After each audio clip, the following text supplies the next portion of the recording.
buenos días para todos. En esta ocasión tenemos como invitada a la profesora doctora Oleneva Souza. Ella es de Brasil. Ella es maestra en educación, doctora en educación matemática. Tiene un especial interés por el programa de etnomatemática y sus bases epistemológicas y estrategias de difusión de sus concepciones en la investigación y en educación matemática. Ella fue discípula del profesor Ubiratán D'Ambrosio. Además, ella es coordinadora de la Red Internacional de Etnomatemática de Brasil. Bienvenida, professora Oleneva. Eu que agradeço e fico muito emocionada com essa homenagem ao Ubiratã no Cruzeiro e só tenho a agradecer um momento como esse, tão importante, né, no mundo inteiro. Muito bom. Muy bien. Agradeço demais o convite. Y nosotros agradecemos su presencia, haber aceptado la invitación. Y tenemos la primera pregunta. Fechas importantes en su relación con el profesor Ubiratán D'Ambrosio. Eu costumo dizer que eu conheci o Ubiratã em 3 momentos e de 3 formas, e essas formas foram cumulativas. O primeiro momento foi em 1992, que foi quando eu conheci o Ubiratã teórico. Eu ingressei na rede pública como professora de Química e fui desafiada a turmas noturnas de educação de jovens e adultos e idosos.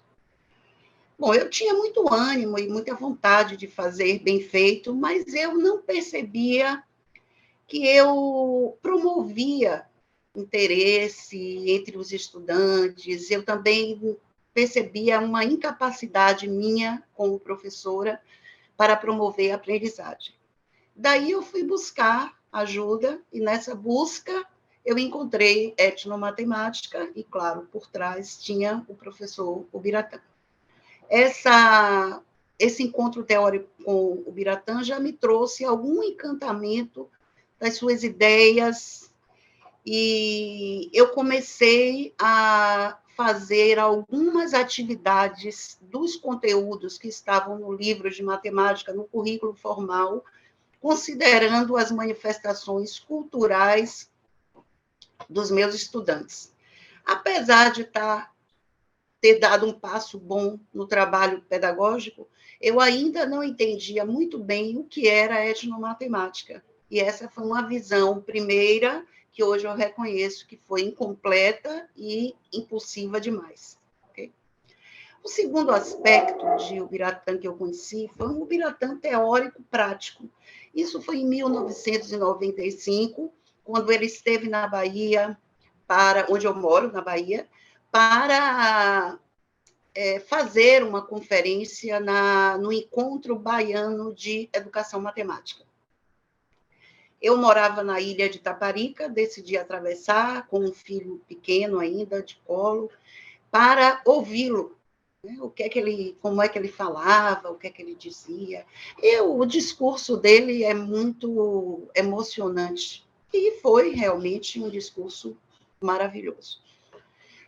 Depois formou-se uma fila de pessoas para conversar, tirar fotos, conhecê-lo, apertar a mão e etc.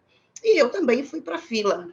E percebi que ele tinha uma prática coerente com esse discurso, que ele conseguia dar atenção a todas as pessoas, conseguia falar com essas pessoas, conseguia responder a todas com muita propriedade, muita tranquilidade. Aí, naquele dia, eu comecei a me encantar, não só pelo teórico, mas também por aquela pessoa que fazia aquele esforço para conseguir combinar o discurso com a sua prática. Posteriormente, em 2006, eu acho que foi o momento em que nossa amizade se firmou com mais intimidade, porque eu conheci um outro Biratã, o teórico, o prático, e agora eu conheci o Biratã que eu chamo de amoroso. Posteriormente ao falecimento dele, eu até escrevi um texto que eu chamava de O Cientista Amoroso.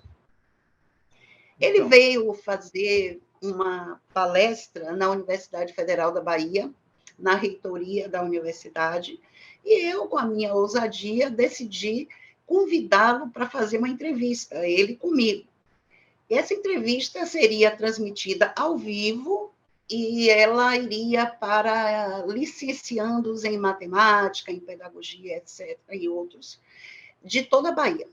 Ele topou fazer a entrevista e foi muito legal, porque eu acho que a nossa intimidade começou dessa entrevista, porque a entrevista saiu bem, porque eu já tinha lido todos os livros, tinha lido muitos textos sobre ele e dele também. E aí a entrevista fluiu muito bem. E nós já começamos a nos aproximar com isso. Mas 2 fatos talvez tenham marcado a nossa intimidade. Na reitoria, a palestra dele foi de manhã, foi muito excelente, muito emocionante, as pessoas choraram e tal. Depois, olha a fila para tirar fotos com o Biratã, fila grande, as pessoas iam tirar fotos. Como eu ia falar com ele, eu decidi chegar à frente do auditório e sentei junto de uma senhora magrinha, baixinha, e decidi conversar, puxa papo. Eu disse, puxa, mas eu vim aqui falar com ele e tal, mas esse cara é assediado. Aí ela disse, isso que dá ter um marido assim, né? Então, eu descobri que era a esposa dele, e depois ela me perguntou, você é Oleneva?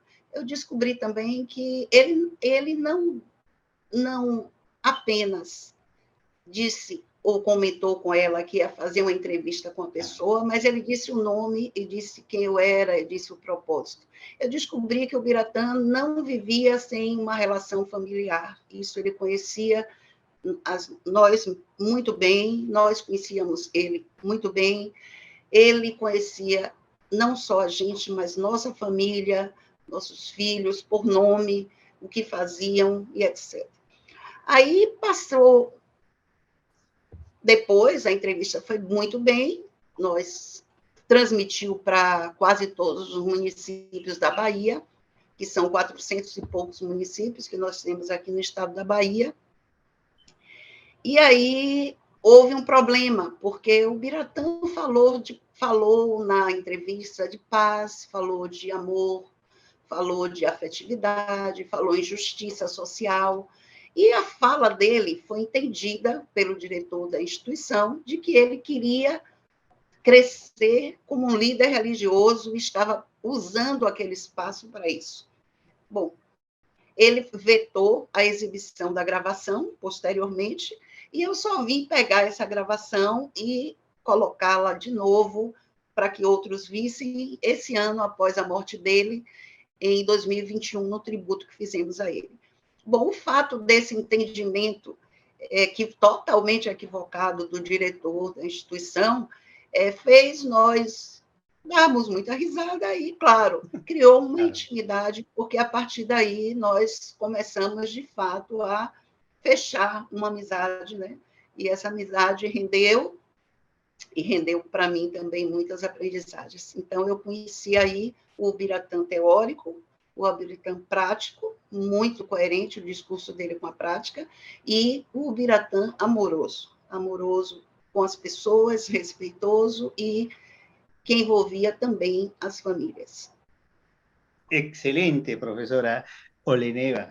Y la verdad que estamos realmente muy contentos porque a pesar de que podemos conversar en distintas lenguas, ¿sí? Nos entendemos, y lo comprendí perfectamente, y las 3 fases o las 3 etapas que ha ido mencionando, ¿no? Y los 2 eventos que también ha considerado muy importante. Evidentemente, profesor Ubidatán D'Ambrosio llevó la matemática a una dimensión diferente de la matemática tradicional, ¿no? Esa matemática con contenido social, con responsabilidad social, cultural, ¿no? Una matemática humana, y su influencia ha sido, pues, digamos, y es reconocida su legado a nivel mundial, ¿no? Su influencia seguramente en Brasil ha sido fuerte, pero Bolivia, España, Ecuador, o ahora que estoy en Alemania, pues se lee sus obras, ¿no? Y se ve todavía su pensamiento, cómo él ha ido marcando la diferencia. Eu costumo dizer que ele ampliou o conceito de matemática. Perfecto. De matemática, que era só ciência no contexto acadêmico, ele ampliou esse conceito, né, creando un nuevo paradigma, ¿no? Un nuevo paradigma. Un nuevo paradigma, sí. Muchas gracias. La segunda pregunta es, frases que recuerden y que te impactaron de Ubiratã. Muitas falas de Ubiratã impactaram pessoas, né? É até difícil escolher. Ubiratã tinha frases teóricas nos livros dele muito boas, poderiam ser citadas e me impactaram, com certeza. Mas ele gostava de bater um papo, ele era meio descontraído, e aí todos os assuntos interessavam ao Ubiratã. Então, para quem teve a felicidade de sentar com o Ubiratã, sabe que muitas falas dele eram impactantes. E eu decidi escolher algumas falas que, quando eu lembro com mais saudade ainda, com mais sentimento ainda de carinho por ele. Tá? Que bueno. A primeira fala, eu acho que foi quando ele nos chamou de falsos, porque ele mandava e-mail para um grupo muito grande dos orientandos, ex-orientandos, e quando ele viu a lista com o nome de um monte de gente, um dia ele comentou, daria para fazer um congresso, e nós achamos que deveríamos fazer um congresso com ele no centro, e ele se aborreceu, não queria de jeito nenhum e tal, e nós tiramos o nome dele da lista, continuamos a nos comunicar normalmente, e no auditório ele nos chamou de falso, porque todas as pessoas que estavam na organização encontraram com ele naquela semana, eu tinha encontrado naquele dia do evento, né? Esse evento era em São Paulo, o primeiro foi em 2014, e se chamava Grupo de Amigos do Ubiratã, o Grupo de Amigos do UBI, o GAL, nós chamamos de GAL. E foi um momento muito singular para todos nós, para ele também, porque foi uma grande surpresa para ele.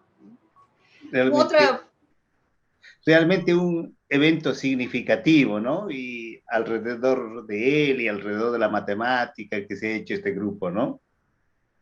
Sim, mas o Ubiratã tinha relações, sim, da matemática, tinha relações da educação matemática, mas tinha relações com médicos, com pessoas da área de saúde, principalmente saúde integral, pessoas de educação para a paz, pessoas da transdisciplinaridade, pessoas ligadas à criança de 0 a 6 anos, pessoas ligadas ao movimento Não Matar. Então, acabou que esse encontro foi um encontro que a gente realmente se viu como pessoas muito especiais, porque nós já éramos especiais, porque o Ubiratã tinha essa magia. Todo mundo, para ele, se tornava especial. E nós nos conhecíamos de nome, passamos a nos conhecer pessoalmente. Então, foi um evento muito, muito, muito interessante. Uma outra fala de Ubiratã que me deu um impacto foi porque quando nós fizemos um evento, e esse evento, o produto desse evento seria um almanaque. O nome do almanaque ficou Almanaque Etnomatemáticas Brasis. Esse almanaque é livre, é público, deve entrar aí no Cruzeiro, para quem quiser acessar. Claro, e ele achou que o almanaque teria poucas páginas, né? Uma coisa, almanaque. Almanaque é aquele livro, né? Que tem isso, diversidade, história, é uma publicação milenar, um almanaque. E não foi assim, ficou um livro de quase 500 páginas, ficou um livro de 100 autores diferentes. Ya, E aí eu mira. organizei esse livro Ah, mira, e felicidades. Qué bueno. sim, e no lançamento, no encontro de autores para lançar o livro, Ujú. para lançar esse almanaque, o Biratã diz assim: como muitas ideias que vêm da cabeça de Oleneva, meio malucas, eu achei isso interessante. Havia pessoas de todos os lugares. E Ya. eu sempre agradecia ao Biratã, porque todas as ideias meio malucas, ele sempre apoiava, até porque ele gostava de coisas que fossem diferentes. Eu Ujú. acho que ele estaria muito feliz nesse cruzeiro aqui, viu? Mira, qué lindo. Gracias, Uma outra, ¿no? Sí, adelante, adelante.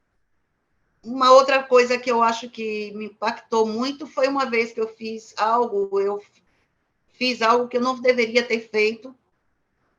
Puxa, eu não devia ter feito isso. Aí a gente se falou e ele teve o cuidado de me dizer assim: você não devia ter feito isso, mas pode continuar me chamando de Dan. Dan era um apelido que eu só usava quando eu escrevia ou quando eu falava diretamente com ele, e Ya. usei também nesse livro aqui, que foi um livro que nós lançamos e era um livro de amizade. Então, é um Mira, livro que não tem uma forma definida, cada um fez como quis o livro, ele não tem um un formato, padrão, ¿no? um Ya. formato definido, Ajá. e a capa é de autoria, o desenho é de autoria da neta dele, na época com 6 anos, e Ah, o mira, texto, o título também ya una niña de foi o 6 años título, aportando, isso, ¿no? Qué lindo. foi o título criado pela neta dele. Tudo isso era surpresa para ele. Foi surpresa, inclusive, para o pai da menina, para a mãe da garota, né? Porque ela dizia que ele encontrou um outro vovô no espelho, Ya, mas igual a ele, só tem um. E claro. achamos interessante a frase e colocamos. Né? Isso é interessante. Uma outra coisa que eu lembro de Ubiratã sempre, sempre, é que uma vez houve um problema quanto utilizar indevidamente, copiar o Ya. nome de copiar, Ujú. plagiar Copiar. Sí, sí. e o nome de alguma coisa. Não era bem igual, mas rolou essa conversa, esse aborrecimento, e claro, eu decidi conversar com ele, passei todo o material para ele ler, o que reclamaram, ele leu, né? Porque ele tinha dado a ideia também do nome. Ujú. E aí ele disse: ó, eu assumo a responsabilidade. Se a Polícia Federal chegar aí batendo em sua porta, você manda avisar que eu assumo a responsabilidade. E desse dia em diante, eu comecei a botar um outro apelido nele, que era o Bi Babá, de Ali Babá, os Ya. 40 ladrões, eu botei o apelido de Ubi Babá. E uma frase também que eu muito lembro dele é que eu queria falar sobre problema etnomatemática numa situação muito delicada, uma situação desafiadora para mim. Ya. E eu fui pedir a opinião para ele assim: ô, Biratão, como é que você acha que eu devo fazer? O que, é que você acha que Ujú. eu devo falar? Como é que você acha que eu devo agir, né, nessa situação? E ele me disse: seja exatamente como você é, faça exatamente o que você sabe fazer, e eu tenho certeza que vai sair tudo bem. Então, sempre que eu sou convidada para alguma coisa, eu tento fazer o melhor do que eu posso fazer, sendo Ujú. exatamente como eu sou, e isso me lembra ele. Qué lindo, qué extraordinario, ¿no? La experiencia que él tenía de haber ido guiando a muchos estudiantes, muchos discípulos, y tenía esa capacidad también de respetar las ideas. Yo conocí profesor Ubiratán D'Ambrosio en un congreso boliviano, ¿no? Él fue invitado y estaba el profesor Jaime Escalante y él dio una opinión y dijo, mira, yo he recorrido casi todo el mundo, pero no he encontrado otro profesor como Jaime Escalante. Él es un profesor muy singular, pero eso hablaba mucho de él, ¿no? Esa capacidad de reconocer al otro y realmente, como podemos mencionar, Ubratán D'Ambrosio es reconocido a nivel internacional, ¿no? Y por la etnomatemática y todo que seguramente nos irás comentando. Y realmente estoy reviviendo muchas experiencias vividas, aunque yo solo conocí en un congreso que fueron 5 días, ¿no? Y no tuve oportunidad para conversar, simplemente más que saludarnos y escuchar su palestra, como dicen ustedes, ¿no? Bien. ¿Y cómo fue su primer encuentro con Ubiratán D'Ambrosio? Bom, o primeiro encontro foi teórico. Ya. Quando eu entrei na rede pública para dar aula, eu entrei como professora de química, fiz concurso para ensinar química, mas faltava professor de matemática e eu passei a dar aulas de matemática para jovens, adultos, idosos, à noite, e conheci, teoricamente, o Biratã, buscando socorro, eu conheci etnomatemática. Aí, depois, eu conheci o Biratã prático, aquele cuja prática, cujas ações, cujo comportamento era muito coerente com aquilo que ele discursava, com aquilo que ele escrevia. E eu acho que o outro primeiro encontro com o Biratã foi quando houve uma entrevista que nós nos aproximamos bastante aqui na Bahia, e nesse encontro eu descobri ele, a família, e nós compartilhamos de uma situação estranha, mas, de certa forma, engraçada, e eu conheci esse Ubiratã afetivo. Então, meu primeiro encontro com o Biratã foi teórico, depois eu conheci um teórico prático, coerente, e depois eu conheci um Biratã que, além de teórico prático, era amoroso. É isso aí. Qué lindo. Entonces, vamos con la otra pregunta. ¿De qué manera o de qué forma influyó Ubiratán D'Ambrosio en su formación académica? Cuéntenos cómo influyó. Eu acho que completamente, né? Desde quando eu entrei na rede pública de ensino do Estado da Bahia. Eu era química, minha formação era química, e era o que eu queria, né? Era pesquisa e tal, mas por circunstâncias, com filho pequeno, e eu já trabalhava com educação, eu fiz o concurso, entrei na rede pública, e daí em diante ele começou a influenciar a minha formação acadêmica, porque eu senti que eu tinha uma fraca formação em educação, eu não fazia licenciatura em química, eu fazia bacharelado em química. Então, eu tinha uma fraca formação em educação, eu achava também que não se valorizava muito aquilo que deveria valorizar na educação, e acabei me influenciando para fazer licenciatura em pedagogia. Depois, eu decidi fazer uma especialização em matemática, e as monografias já tiveram etnomatemática como referência. Aí, eu achava ainda, nessa época, muito que o trabalho com etnomatemática era algo bom, mas eu ainda estava muito presa àquilo que eu teria que ensinar, porque alguém disse que eu tinha que ensinar aquilo. Yeah.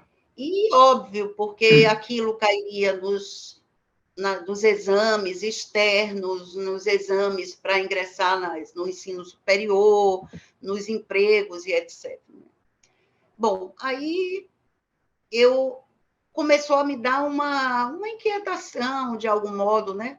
E aí o Biratã me alertou para que eu visse etnomatemática com um programa. Isso mudou totalmente a minha forma de pensar. Eu passei a ter com ele vários diálogos sobre o assunto. Aí eu comecei a exercitar na educação básica, na universidade, na faculdade onde eu trabalhava, muito dessas experiências, assim, vou usar um termo que a filha dele usava, pesquisava, insubordinação criativa, esse modo insubordinado e criativo, né? Insubordinado para quebrar as regras, criativo para fazer aquilo bem feito, para fazer valer um trabalho pedagógico. Então, ele começou a me orientar, teoricamente, de outro modo, né? O programa Etnomatemática passou a me orientar a prática de outro modo. Aí, no mestrado, eu trabalhava, eu dava aulas para licenciandos em matemática na Universidade Federal da Bahia, e eu fazia mestrado em educação lá também, e decidi fazer um trabalho com meus alunos sobre essa influência do programa Etnomatemática na formação do educador, e já foi muito interessante. No doutorado, eu queria muito estudar com o Biratã. Havia algumas dificuldades de morar lá, financeiras, de ter filho pequeno e etc. E aí ele me disse, olha, eu aceito orientar, tanto faz em um lugar como em outro, mas você precisa ser aprovada no processo seletivo. Aí eu caprichei no projeto, fiz um projeto daqueles bonitinhos, né? Objetivo, tudo certinho, objetivos específicos, uma metodologia bem fundamentada, um fundamento teórico legal. E aí eu entrei na universidade onde ele trabalhava e onde ele tinha bastante orientando. E aí, na hora que eu cheguei para ele, eu disse, mas eu queria estudar o programa Etnomatemática orientado por você, pelo teórico. Puxa, o Biratã ficou agoniado com isso. Ele chegou a me dizer uma coisa que eu dou muita risada até hoje. Vou pensar que eu estou querendo me promover usando você. Eu achei aquilo demais, ele me usar para promover ele. Eu achei que bonito. Interessante. Claro aí que ele sim. Disse, não. Ele falou que não aceitava, né? Não aceitava. Aí eu mandei um e-mail para ele dizendo que eu já sabia uma boa pergunta de pesquisa. Aí mandei a pergunta que era é mais ou menos isso. Qual era a influência da posição da barra de fração, se horizontal ou oblíqua, na aprendizagem de frações? A resposta foi, deixe, eu oriento sobre o programa Etnomatemática. E aí foi assim, minha tese teve o título Programa Etnomatemática, Interfaces e Concepções e Estratégias de Difusão e Popularização de uma Teoria Geral do Conhecimento. Foi muito legal ter estado com ele e ter ampliado esse conhecimento da tese. Eu brincava muito com o Biratã, que desde quando eu conheci o Biratã em 92, que eu praticamente falo e escrevo o nome dele todos os dias. E eu brincava com ele porque eu dizia, você é um sujeito que me dá trabalho, porque não é um trabalho remunerado sempre, é um trabalho afetivo, por ideal, por luta, por achar que aquilo vale a pena, né? E ele é um sujeito que me dava muito trabalho e, por incrível que pareça, eu continuo escrevendo todos os dias o nome dele, falando todos os dias o nome dele, sendo convidada sempre para falar alguma coisa sobre etnomatemática ou sobre ele mesmo, como é o caso desse cruzeiro. E ele continua me dando muito trabalho. E eu adoro isso. Eu agradeço a ele por isso. Qué maravilloso. Entonces, en la misma línea, ¿de qué forma influyó en su vida? Es decir, ¿no? Porque hay afecto, influencia en la parte académico que casi siempre le ha abierto un nuevo campo, una nueva línea de investigación, cambiándole la temática de su proyecto, pero también queremos saber de qué manera influyó en su vida personal. Bom, uma coisa não está desassociada de outra, muito pelo contrário. Né? Conhecer o programa etnomatemática significa aceitar, defender, lutar por alguns princípios que são importantes, como educação para a paz, como transdisciplinaridade, transculturalidade, como ética da diversidade, como desprendimento daquilo que ele chamava gaiolas epistemológicas, para visitar outras gaiolas, para dialogar com outros engaiolados fora das gaiolas, e etc. Então, o Biratã tinha esse posicionamento que eu acho de que sempre o posicionamento dele teórico era um posicionamento coerente com o comportamento e com a prática dele. E isso influencia principalmente quem conviveu com ele, como orientanda. Ele é uma pessoa extremamente ética, uma pessoa muito respeitosa e que fazia nos ver, que nós víssemos educação com objetivos maiores, objetivo de sustentabilidade, objetivo de justiça social. Então, ver isso já nos torna uma pessoa melhor e nos torna também educadores mais comprometidos com os valores da educação. E o Biratã tinha a cara dessa pessoa que acreditava nessa educação mais ampla. E ele contaminava a gente com essa criticidade sobre as coisas, no trato delicado, na ética, na humildade, porque há muita competição, né? Na academia, há muitos afastamentos entre orientador e orientando, há muitos medos envolvidos para que não se ultrapasse uma privacidade, né, do orientador e do orientando. Claro. E com o Biratã nunca teve isso. Né? Ele sempre foi muito próximo dos orientandos, ele sempre conhecia a família, sempre estava com Maria José em todos os lugares, só se houvesse algum impedimento ou outro, e ele nos tornava pessoas muito especiais.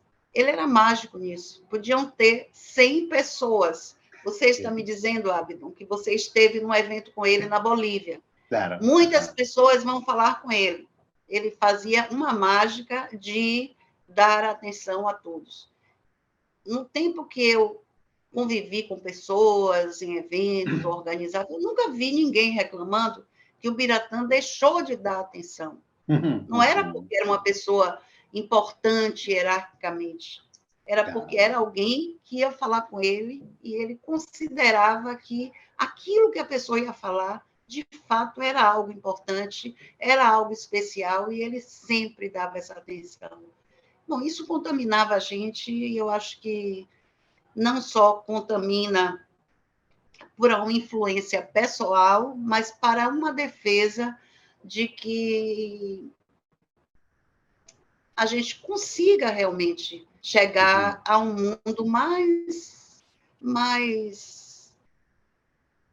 fácil, sei lá, de se viver, mais tranquilo de se viver, com mais amizades, mais trocas afetuosas, etc. Eu acho que é por aí. Qué lindo. Una vida mejor a través de la matemática, ¿no? Qué lindo, realmente extraordinario. Algo curioso que le haya pasado dentro de su formación o la experiencia con Ubiratam, o una anécdota, algo curioso que haya tenido en su experiencia. Bom, se eu for dizer assim, o que é curioso?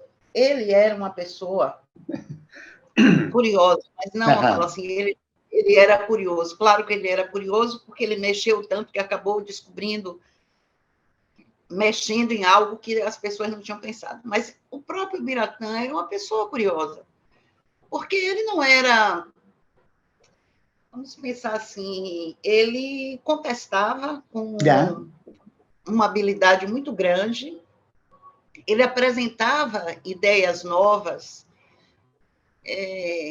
com uma delicadeza e respeitando o outro, o contraponto do outro.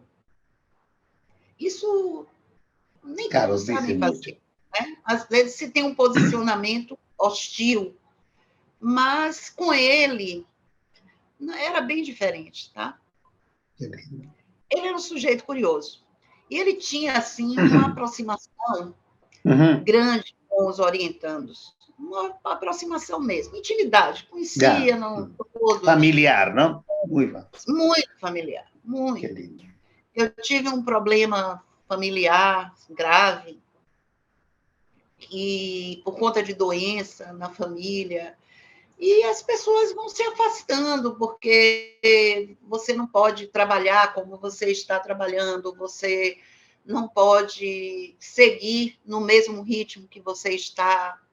Mas havia alguém que a cada 2 dias se comunicava comigo, e essa pessoa era o Biratã. Então, assim, 2 dias ele estava se comunicando comigo, ele nunca esqueceu, e nunca fazia me usava, como ele brincava, me usava para se promover, né? Não era isso de jeito nenhum. Ele apenas se preocupava com aquele momento que eu estava vivendo. E isso é algo muito especial, né? Bom, coisas que eu me lembro sorrindo, que uma coisa que eu tive um trabalho reprovado, e um trabalho que eu e ele vimos antes, era um trabalho que misturava arte com acadêmico, muito interessante, reprovado. E aí eu liguei já chateada com a reprovação. E reprovado por todos, ninguém aprovou. Aí ele me disse, quantos trabalhos reprovados você acha que eu tive com essa história de etnotemática? Quando eu tenho um trabalho reprovado, eu lembro disso. Né? Às vezes, aquilo que pode ser diferente, a pessoa não tem interesse naquilo que, às vezes, você está mostrando, e por isso reprova e parte para frente, bola para frente. Né? Uma outra coisa que eu lembro interessante é que eu tinha feito uma análise de dados grande, bem complexa até, uma coisa.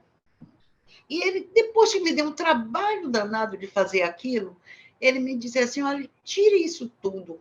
Eram 50 e poucas páginas. E aquilo me deu Eu disse, eu faço o quê com isso? Aí já um pouco, né? Puxa, tanto trabalho para tirar. Ele fez, não jogue fora, coloque no CD. Aí eu disse, pronto, o Biratã está ficando velho. Quem é mais que vai ter um CD para colocar dados no CD? Quem vai abrir o CD? Eu tinha um notebook, tipo Ultrabook, não tinha como ter, né, um CD. E aí ele me disse, não, é bom em CD. Bom, eu não temei, né? Botei no CD e ele me falou, olha, o que você fez está interessante, mas é longo e pode gerar polêmica. Se alguém pedir, você dá o CD. Eu disse, mas quem vai abrir? Quem é que usa mais um CD? Ele fez exatamente, a pessoa vai levar para casa e vai procurar onde abrir, entendeu? E aí que eu entendi, na verdade, o CD era só uma alternativa. Deixa, se quiserem ver como se chegou a isso, você tem como mostrar, e está aí no CD, ou depois você manda por e-mail, né? Na hora não dá. Qué lindo. Qué bonito. Oi? ¿Ya? Não, uma coisa que eu lembro também, bem sorrindo, é que em 2019 a gente já tinha a ideia de fazer um evento virtual, todo virtual, né? Isso antes da pandemia. Agora, depois da pandemia, ficou algo bem comum. Mas antes da pandemia, a gente tinha essa ideia de fazer um evento virtual. Yeah. Eu tinha proposto para ele um projeto em 2019, e esse projeto ocorreu, né? Foi o Virtual Etnomatemática Brasil, que se chamou, o que a gente chama de Vem Brasil. Aí, ele ficou... Eu senti que ele estava angustiado, assim, meio ansioso, porque ele deveria fazer a abertura, ele deveria gravar, e a neta de 10 anos abriu com ele um canal no YouTube, e aí eu vendo o tempo passar e nada, eu disse a ele, o Biratã, você vai como? Quando é que você vai resolver esse negócio dessa gravação? Ele fez, eu não vou passar vergonha, não vou fazer feio no evento, né? E ele, durante a abertura, ele diz, sim, etnomatemática deu certo, está sendo usada e trabalhada em todo mundo. E o Vem Brasil é uma prova disso. Qué lindo. Eu achei isso. Y en otros países también, ¿no? O sea, todo Latinoamérica y casi en todo el mundo, pues la etnomatemática se utiliza, o el enfoque etnomatemático, entonces realmente es muy grande el aporte del profesor Biratã D'Ambrosio, y qué gran privilegio tuvo usted de ser guiado por él, ¿no? E esse Vem Brasil, Abdon, ele teve pessoas das 3 Américas, da Europa, da África, da Ásia. Foi um evento que realmente conseguiu estar todo mundo junto em plena pandemia. Né? Então, tanto que nós criamos esse slogan, né? Todos juntos no Vem Brasil. Porque a ordem era todos separados por causa da pandemia. Aí nós fizemos todos juntos no Vem Brasil, né? Claro. E uma coisa particular de Biratã é que ele era uma pessoa boa, né? Eu tive um pai muito bom. E meu pai sempre me disse, olha, você desconfie de quem desconfia ou quem pensa algo sobre alguém, né, e tal. As pessoas boas, elas normalmente confiam nos outros, né? E normalmente elas têm esse poder de confiança. E o Biratã era essa pessoa boa, né? Que não, nesse contexto todo acadêmico, de vaidades, de teórico, de estar envolvido com o Prêmio Nobel, envolvido com a ONU, Unesco, Estados Unidos, África, ele sempre foi uma pessoa muito simples, né? E de muita confiança, ele depositava essa confiança. Aí eu ajudava ele em alguns eventos, e ele passava essa confiança. E, além de passar essa confiança, um dia, quando ele me disse, olha, pode resolver em meu nome, pode usar a foto que você achar melhor, pode ver se as imagens estão boas, e não só a mim, mas como a outros orientandos, às vezes ele pediu opinião para ver se a apresentação dele estava boa. Esse, sem dúvida, é algo de algo muito especial, porque a gente se dedicava a avaliar aquilo, mas sempre era impossível não estar bom o que ele fazia. Muy bien. ¿Y qué le dirías a Biratã D'Ambrosio si estuviera frente a ti? Bom, se ele estivesse na minha frente antes de maio de 2021, há um ano atrás, um pouco mais de um ano atrás, eu perguntaria a ele, vamos bater um papinho? Agora, hoje, na minha imaginação, eu continuo falando com ele. Às vezes eu falo com ele. Por exemplo, hoje foi um dia, é um domingo, é um dia de supostamente de descanso, mas é tanto trabalho e eu continuo falando na minha imaginação. Você é um sujeito que dá trabalho e muito obrigada por isso. Qué lindo. Después de haber tenido el contacto, recorrido, no solamente en un contacto, sino a través del estudio de la etnomatemática, la experiencia de haber compartido con muchos docentes. ¿Qué entiende ahora por etnomatemática? Bom, eu sou dambrosiana, né? Eu tentei entender o programa Etnomatemática por D'Ambrosio, com ele, e eu entendo etnomatemática como um programa de pesquisa e como uma epistemologia geral. Uma coisa que eu tenho com um compromisso com ele, de algum modo, é que as palestras dele, ele sempre, sobre etnomatemática, ele sempre trazia conceito da palavra etnomatemática, o conceito de conhecimento, né?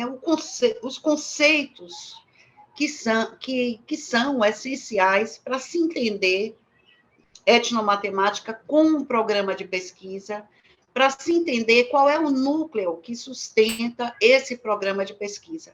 Então, sempre ele repetia isso. Um dia ele disse que andava cansado de repetir isso.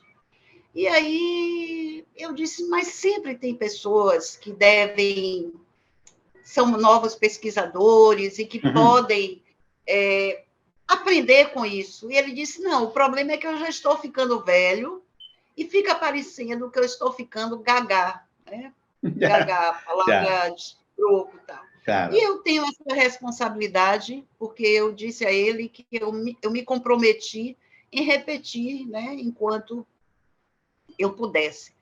Então, a importância social da ciência matemática é indiscutível, e também é indiscutível a presença dos conhecimentos matemáticos na vivência, na convivência de todos, nos fatos, nos fenômenos de realidade, em contínua transformação, independentemente da escolaridade, nível social, cultural, que se tenha.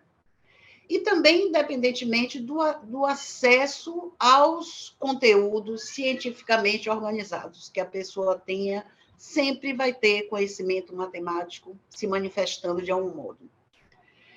Bom, eu acho que alguma resistência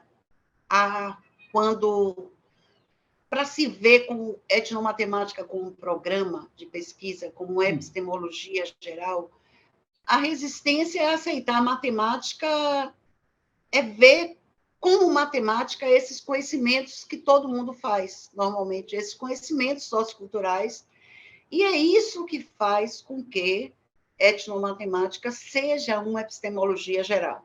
Então, o que é que eu tenho que repetir sempre? Quando o Biratã pensou na palavra etnomatemática, ele pensou ela em 3 termos: etno, para contexto, realidade, natural, cultural, ambiental, imaginária, etc. Matema, no sentido de compreender, lidar, explicar, etc. E tica, de técnica, arte, habilidade, modos, etc. Então, para o programa Etnomatemática de Ubiratã D'Ambrosio, etnomatemática são as artes, as técnicas, as habilidades, os modos de compreender, de explicar, de lidar nos distintos contextos. É isso que Claro, ele bien. define como concepção de etnomatemática. Com isso, o que foi que aconteceu? De algum modo, ele amplia a concepção de matemática, porque a concepção que nós temos de matemática na escola, que nós tínhamos, né, na escola, na academia, é uma concepção de matemática ciência, mas ela não está muito atrelada a contextos históricos, a não ser aqueles contextos históricos que foram aprendidos, que nós aprendemos, eurocêntricos, né? Ya, Muito eurocentrados, tá? E excelente. aí o Biratã vem e diz que os conhecimentos matemáticos, eles se manifestam para atender uma necessidade de sobrevivência. Ele diz que esses conhecimentos matemáticos, eles circulam, né? Eles caminham de modo cíclico para a nossa sobrevivência, porque tudo que nós aprendemos, ela vem da realidade. E nós pegamos essas informações da realidade, nós criamos estratégias e realizamos ações que, de qualquer jeito, vão impactar a realidade. Então, esse é o que ele chama de ciclo vital. Além disso, ele coloca que esse ciclo vital, que é individual, cada pessoa tem essa capacidade individual de estar o tempo inteiro pegando informações da realidade e transformando a realidade o tempo inteiro, pelo processo de comunicação, não só entre os homens das outras espécies também, mas vamos falar de seres humanos, as pessoas acabam criando um conhecimento social, um conhecimento comum. Esse conhecimento comum, claro, deve resolver problemas comuns, problemas sociais comuns, e esses problemas sociais comuns são resolvidos de um modo cujo conhecimento matemático que presta, que serve, que é útil, vai ser utilizado por aqueles que geram esse conhecimento para usar mesmo. E o que não serve vai sendo descartado. Mas acontece que parte desse conhecimento é expropriado pelo poder, esse poder institucionaliza, disciplinariza e vai devolver esse conhecimento pelos meios de difusão que tem, como, por exemplo, a escola. Então, quando você devolve esse conhecimento, você tem já um interesse de se manter no poder e você também tem um interesse de criar cidadãos não plenos, mas aqueles que vão ser subservientes ao poder. Então, etnomatemática, para mim, é esse conjunto teórico que possibilita uma visão integral do conhecimento, de modo transdisciplinar, transcultural,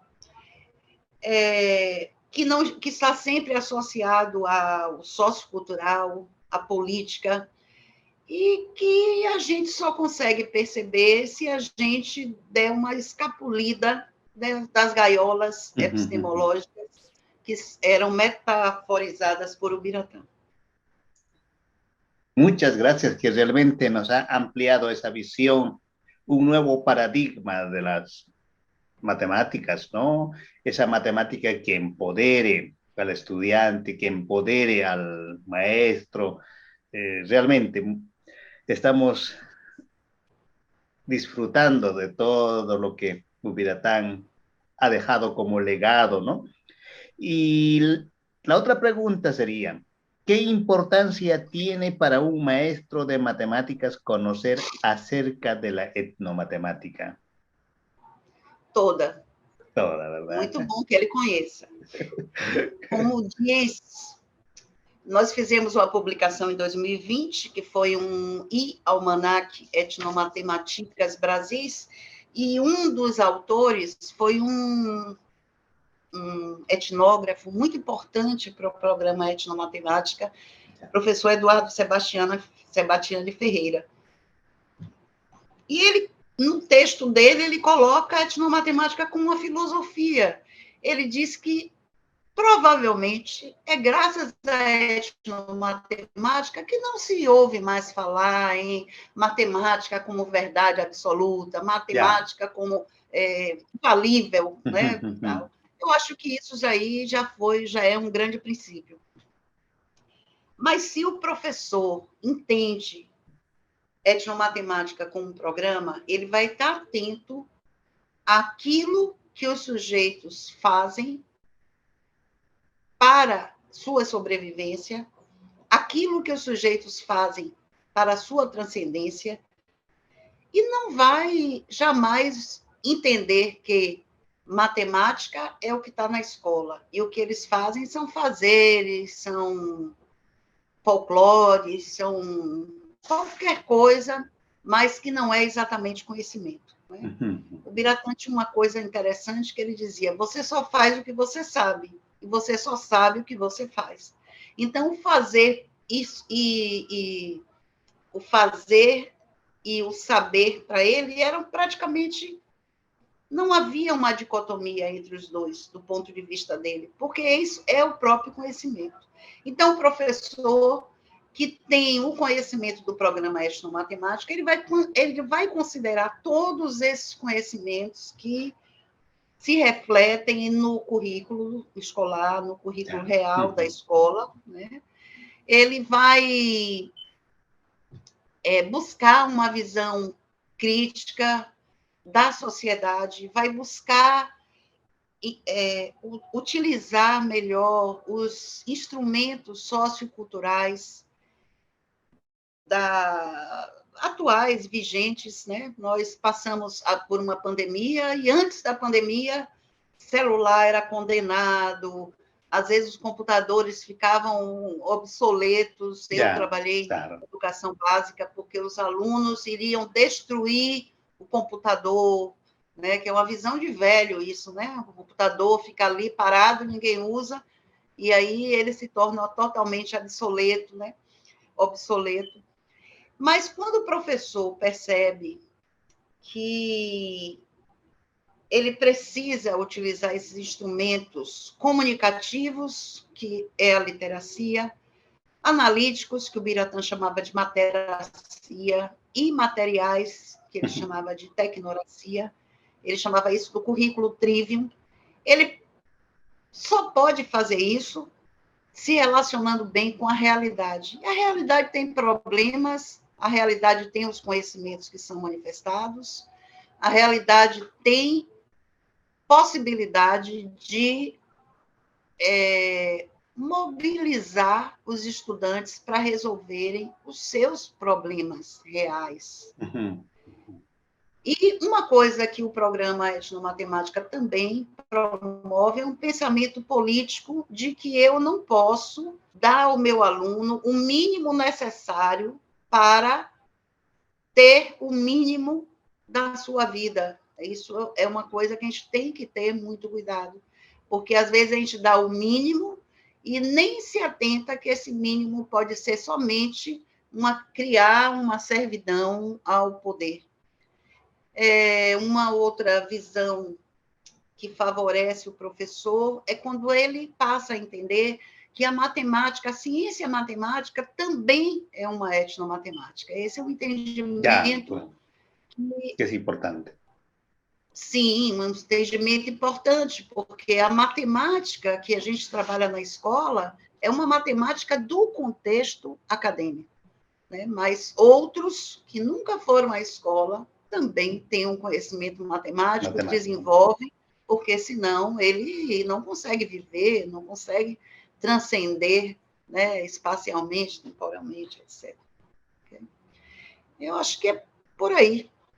Bien, es decir, un profesor que tiene una nueva visión, una nueva perspectiva, como decía René Tom, ¿no? Que detrás de una pedagogía matemática hay una filosofía matemática subyacente, ¿no? Y cambiar esa visión de la matemática occidental, que tal vez esas que hay que memorizarse las fórmulas, que hay que hacer muchos ejercicios, todo eso ha cambiado, ¿no? Entonces, yo creo que la heptomatemática y el aporte del profesor Ubiratán D'Ambrosio ha sido muy significativa, ¿no? Ahora tenemos la última pregunta. ¿Crees que hay alguna influencia particular o específica de Ubiratán al currículum nacional de Brasil o a las carreras de matemática y formación docente? Indica cuáles serían essas influências.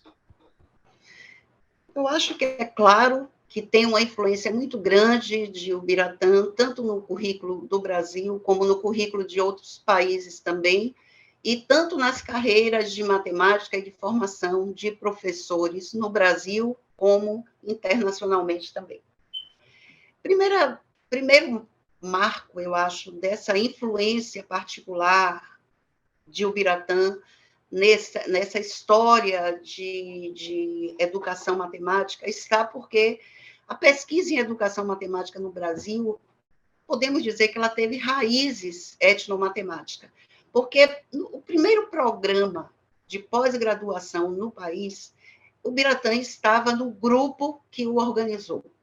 Então, ele foi criado em 1984, que foi o mesmo ano que o Ubiratã, na Austrália, no Congresso Internacional de Etnomatemática, no 5º Congresso, ele apresentou formalmente o conceito de etnomatemática. Então, alguém que apresentou em 84 um conceito de etnomatemática estava envolvido na criação do primeiro programa de pós-graduação de etnomatemática, que existe até hoje, claro que levou influências na formação de professores, nas carreiras de matemática e no currículo também.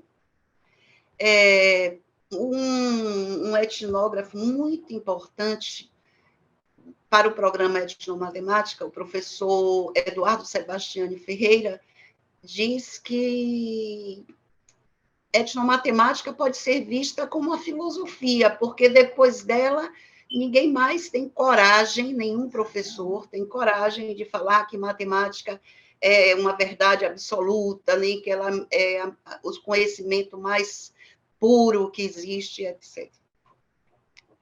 Bom, além disso, em 84 houve essa formação do programa e houve a apresentação do programa Etnomatemática,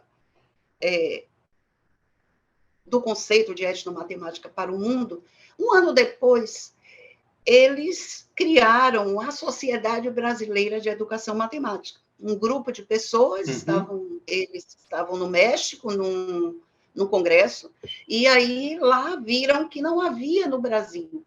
Então, na casa mesmo de Ubiratã foi feita uma reunião, e essa reunião foi para criar a Sociedade Brasileira de Educação Matemática. Eu entendo que é óbvio que ele levou também influências do pensamento dele dessa etnomatemática. Bom, com a criação da SBEM, em 85, 2 anos depois, houve o primeiro encontro nacional de etnomatemática, que esse ano será agora em julho, e será o 14º Encontro Nacional de Educação Matemática, o ENEM. Além disso, em 1997, os parâmetros curriculares nacionais do Brasil, eles mencionavam o programa Etnomatemática no seu texto. Inclusive, eu anotei para ler o que é que eles diziam. Eles diziam que o programa se contrapõe às orientações que desconsideram qualquer relacionamento mais íntimo da matemática com aspectos socioculturais e políticos, o que mantém intocável por fatores outros a não ser sua própria dinâmica interna. E, pedagogicamente, os parâmetros diziam que o programa procurava entender os processos de pensamento, os modos de explicar, de entender e de atuar na realidade dentro do contexto cultural do próprio indivíduo. Isso foi uma uma influência muito grande na formação do currículo, claro, brasileiro. Esse documento é vigente ainda, mas hoje existe uma base curricular nacional, e essa base curricular não menciona programa etnomatemática nem etnomatemática, mas, como disse o Sebastiane, e como está na origem, o Biratã envolvido com tudo isso, há coisas que estão nas entrelinhas, que são a cara do programa etnomatemática, a cara de Ubiratã D'Ambrosio, mas estão nas entrelinhas da Base Nacional Curricular do país. Tá?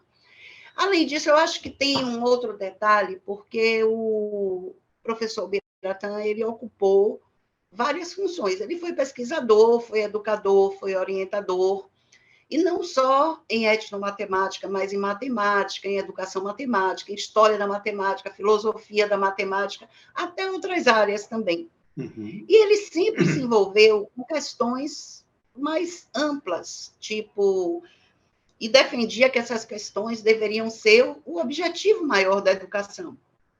Sustentabilidade, justiça social. Com isso, ele teve uma influência política, né, no pensamento do currículo. E ele trabalhou em vários lugares. Ele foi professor emérito da Universidade Estadual de Campinas e trabalhou, em várias instituições nacionais, né, como a USP, a Universidade de São Paulo, a PUC de São Paulo, a Uniam, mas trabalhou também em instituições internacionais, como a NASA, como a Organização dos Estados Americanos, como a Unesco, e participou, teve ainda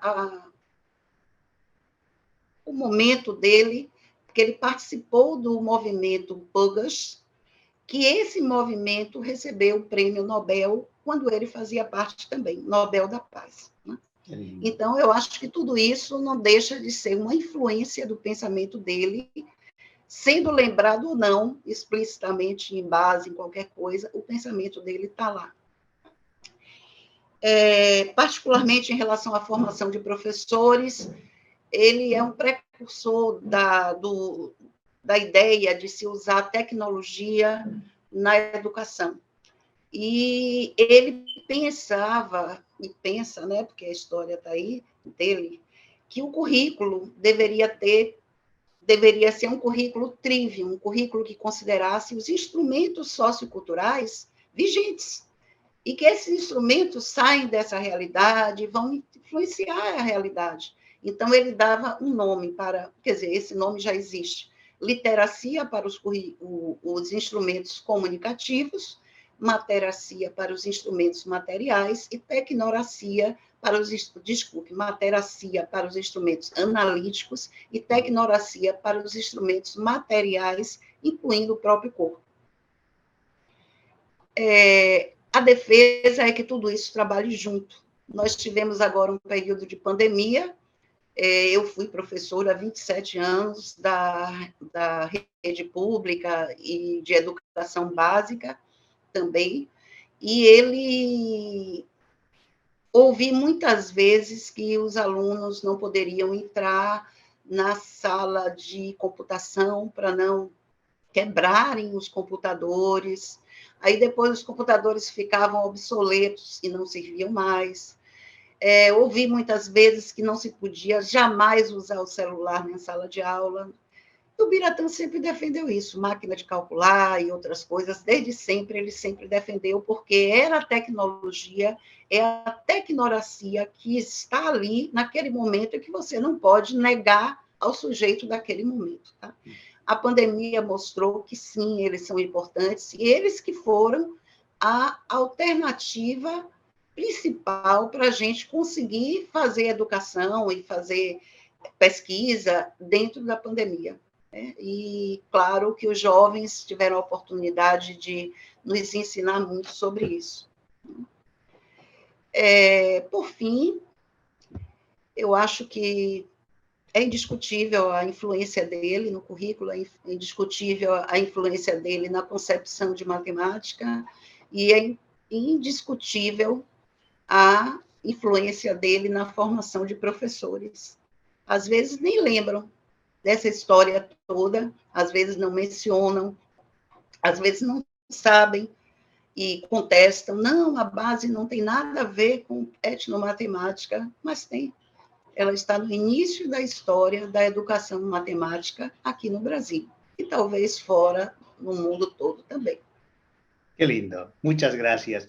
Y sin duda, el profesor Ubiratán D'Ambrosio, pues era un profesor, como ya mencionó, ¿no? Era profesor, investigador, ¿no? Teórico, práctico y además que tenía ese don de gente, podríamos llamar, ¿no? Donde muchas veces, a veces los matemáticos piensan que por ser matemáticos son de un nivel elevado, ¿no? Sino que las matemáticas más bien son para todos, para empoderar al estudiante, para empoderar al docente, mostrar esa parte humana de la matemática y todo eso, pues lo hizo, digamos, en forma práctica y ha quedado su legado del profesor Ubiratán D'Ambrosio, que seguiremos estudiando, seguiremos compartiendo y seguirá uniéndonos distintos países, distintas lenguas como lo está haciendo y realmente todos vamos con un solo objetivo de desarrollar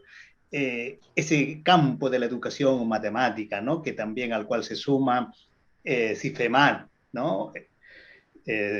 También el crucero, el segundo crucero se desarrolla y honrará al profesor Ubiratán D'Ambrosio. Realmente muy agradecido por sus respuestas, profesora Olenoa. Últimas palabras para despedirse de nuestra audiencia. Bom, eu estou feliz porque homenagear o Ubiratã e eu participar dessa homenagem, o mundo inteiro homenageá-lo. Isso é uma alegria para mim.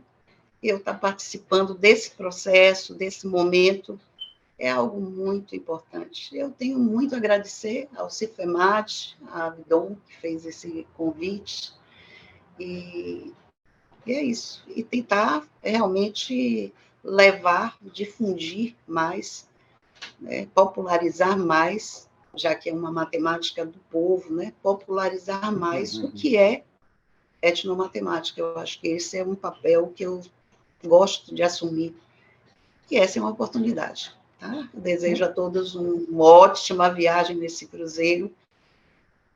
Muchas gracias. Estas fueron las palabras de la profesora doctora Oleneva Sousa. Ella es maestra en educación, doctora en educación matemática, tiene especial interés por el programa de etnomatemática, sus bases epistemológicas y estrategias de difusión de sus concepciones en la investigación y en la educación matemática. Además, ella es coordinadora de la Red Internacional de Etnomatemática en Brasil. En nombre de CIFEMAT, le decimos muchas gracias.